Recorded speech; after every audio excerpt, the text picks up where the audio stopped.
going on, Jerome's? Mercifully, we are 1 month away from the 2024 version of the NFL draft. But it's kind of funny because 500,000 people are going to show up in Detroit, and it's just a dude reading names. Anyways, but your Vikings should and could be looking for the quarterback of the future, and will likely have to move up into the stratosphere to go get it. 2, 3, 4, 5. That's the way this team stays alive, and the Vikings and Kwesi acquiring that 23rd overall pick from the Texans, giving the Vikings a leg up in negotiations. You got to watch out for the Giants at 6 and the Broncos at 12, but the Vikings are in the driver's seat right now, and Kwesi, we're in trading season. Trading season of looking to get something done. Now, ESPN's Dan Graziano, Kevin Seifert, and our guy Jordan Reed did up basically look at what it's going to cost to be the boss for the Vikings. And Graziano. So basically, it's 3, 4, 5. Right. So those are the key spots for the Vikings getting ahead of the Giants. And 2. I think the Giants. I think the Commies stick and pick at 2. But also, it's kind of nice because the Commies won't trade with the Giants. And for that, we thank you. But what's going to be the cost? So for the Patriots, he is looking at 11, 23, and a 2025 future first-round pick for number 3. This is pretty straightforward. 3 first-round picks for a quarterback of the future. Whoever is at number 3, the Patriots, meanwhile, will get serious draft capital to spark their rebuild, and they could still maneuver in round 1 this year to find a quarterback if they like one outside of the top 3, or plan to control the draft next year and maybe land the best one in the 2025 class. Good luck with Quinn Ewers. And for the Vikings, I do feel like that is probably what's going to cost. We're trying to do mental gymnastics like, hey, how about 4, 5, 7 and the future third? We're probably not going to work out. But if the juice is worth the squeeze, and if the Vikings see that, hey, we already acquired that future first rounder that gives us some a tangible lead in negotiations, because we're the only team that can offer 2 first round picks in a potential move up over the Giants and the Broncos. And yeah, if it costs the future first rounder, that's what it costs.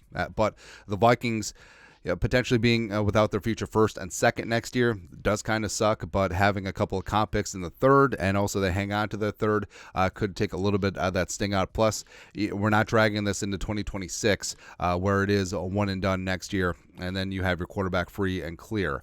For number 4, so this one is no. The Vikings send number 23 and Justin Jefferson for number 4. No. I mean, I could just do all pick offers the whole way through, but what fun is that? If Minnesota is unable to secure an extension for Jefferson, the Vikings could send him to Arizona, draft their quarterback number 3, and still be in position for a receiver at 11. Minnesota could then pair their pass catcher with 2023 first-rounder Jordan Addison to help the rookie quarterback right away. Arizona would still have 2 first-round picks this year and would now have their star wide receiver 1 for Kyler, though it would have to give JJ a big extension afterwards. So, I mean, basically the Vikings would have picks 4 and 11. They would get their likely the 4th quarterback of the big 4. And JJ will be gone. And I don't see it. Where if it's just if it's JJ for 4 and some change, I could see that. Maybe. Well, not even 4. I mean, we're talking about a receiver who is worth at least 3 first-round picks. So the fact that he's included in a trade, it's basically 4 first-rounders. So the value for JJ as well as 23, nah. I say fair. And, of course, every trade chart is different, but this one is the Fitzgerald-Spielberger. The Patriots would win that first trade, but, of course, the team who's asking to move is going to pay a little bit extra juice. The Vikings allegedly win in the second one with JJ and number 23. Nah. Then they get into the Chargers at 5, 11, 23 for 5, and then 5 and a 2025 first round pick. The Patriots for 3. So basically, the Vikings just do a roundabout way of just giving 3 first round picks to the Patriots, which.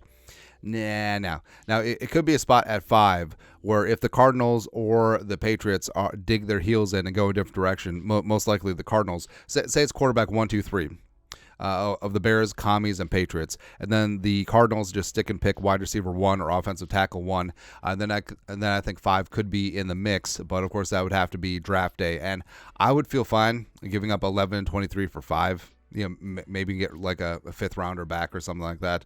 But if that's a cost, that's a cost. But also it's nice that it doesn't include future first round picks and also no players.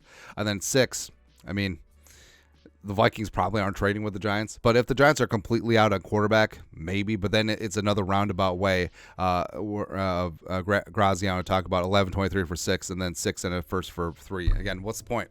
Well, what's the point? Everything is just masked as a trade to the Patriots for 3, and that's basically what it comes down to. And then they have future trades, but I don't think that the Vikings would be interested in trading up to 7, 8, 9, or 10. Absent one of the big 4 quarterbacks falling, which I highly doubt any of them get out of the top 6 at this point. But either way, I mean, Kwesi, it's time to make that big move. And as we're waiting here, champing at the bit, what's going to happen? The Vikings could also decide to stick and pick, and we've gone through those scenarios too. And the Vikings could come away with 2 great players, including potentially even a quarterback in this first round. So I think that if they move up, they move up, and the juice has got to be worth the squeeze. And that guy, pressure's on, man.